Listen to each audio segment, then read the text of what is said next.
So Trump walks into a gun store and the store owner confronts Trump with a hard question. Watch how Trump handles this. Joe Biden could never pull this off. That's how he did it. Let's get it done. We'll take care of it.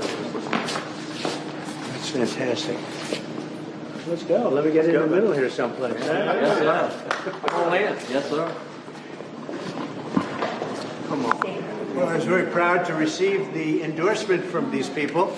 These are the most powerful people in the great state of South Carolina. I think I can say that very sincerely. They're fantastic people. And we have about a 44-point lead now. And we have a senator and we have a governor. And we still have that kind of a lead, right? It's nobody even close. And I think we're going to do very well. We're just looking at this store, and this store is amazing. It was built from scratch. It started in the garage about, 20 years ago probably. And look at... 12. And 12 years, that's incredible. Boy, you work quickly. We didn't sleep a lot. You work quickly. No sleep, that's right. But you enjoyed it. Great job you've done. Great job. And Congressman, I just want to thank, where's Joe? Where's Joe? I want to thank you for the job you've done. Honor.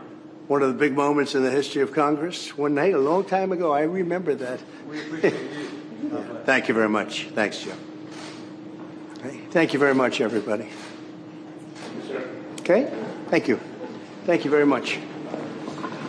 We have some guns Oh, that we wow. make in South Carolina. This is the CSA Jackal. We designed this from the ground up, and we make every single part ourselves. So you must have loved guns from the time you were like 3 years old, right? I did. I joined the Army at 17, and I told the recruiter I just want to shoot guns.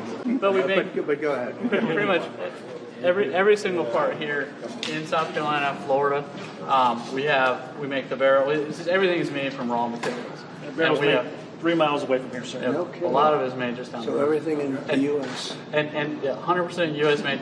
And the cool thing is, South Carolina, it was developed in South Carolina. Right. So this was an idea that we had about 7-8 years ago. It's called the Jackal. It's one of the best-selling guns in the country right now. We also have, this is called the Dagger.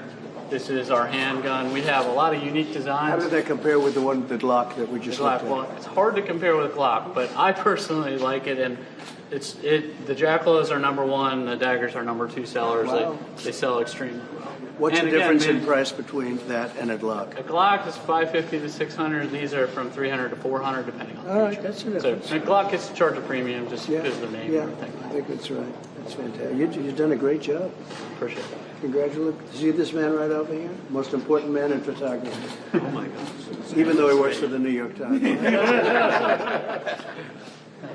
Anyway, that's great. Thank you very much. Appreciate it. Thanks for all I'll you've see you done. soon. Joe, you So, thank so you. I'll tell you a real quick story. Go ahead. So my wife, you met when Yes. we started this when I got back from my second deployment, and I quit my regular job, and I told Deborah, hey, we're going to start a company. But that whole year after I got back, we spent Sunday evenings watching The Apprentice, Oh. and I love The Apprentice. That was my absolute favorite show. That's beautiful. That's very nice. It was a big hit. It was a huge hit. That was a big hit. We loved liked watching it. The question is, would I have become president without it? A lot of people, they debate that question. Would he have become president without it? And I don't know. I think the answer is yes, but a lot of people disagree. Sir, can I tell the American people that if you're elected, you'll take care of the pistol brace issue quickly for us? Take care of all issues. It's a burden on. We will our- take on care of that. government. We'll take care of all issues. We'll take care of the border issue. We'll take care of the energy independence. We were energy independent just a short time ago. Think of it. 3 years ago, we had so much energy. We were soon going to be energy dominant. Now we're going to Venezuela and begging them for energy. And they sell us their tar. There's tar that they sell us. And we refine it in Houston. So if people believe in the atmosphere, they got a big problem. It's so horrible what's happening. No, we'll take care of a lot of problems. That problem's easy. Appreciate it. Can Julian and I get a picture with you? Yeah, come on over. That's something. And the Attorney General, too. No, let them.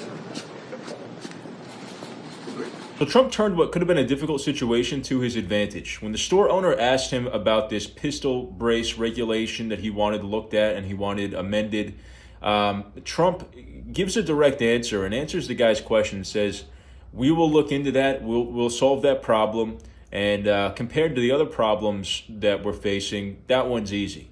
So he assured him that his issue would be looked at and he would take it seriously. But then Trump uses this as a trampoline to go into other issues that he thinks are adjacent and just as important. And he turns it into a whole monologue that makes him look strong and aware of other issues as well. And I think that Trump's ability to think on his feet, was this perfect? I don't know. I mean, I think he did a good job. He turned maybe something he didn't quite have a ready answer for. This definitely wasn't scripted. He's not looking at a teleprompter. And he addressed the guy directly, but then also used it as a platform to talk about what he wanted to talk about. And Trump's ability to think on his feet is second to none. And that's why I said, think about Joe Biden doing this. If Biden was in this situation, and we've seen him in similar situations where people are confronting him with questions that are maybe a little bit adversarial or aggressive or just they're difficult questions, and they're not scripted.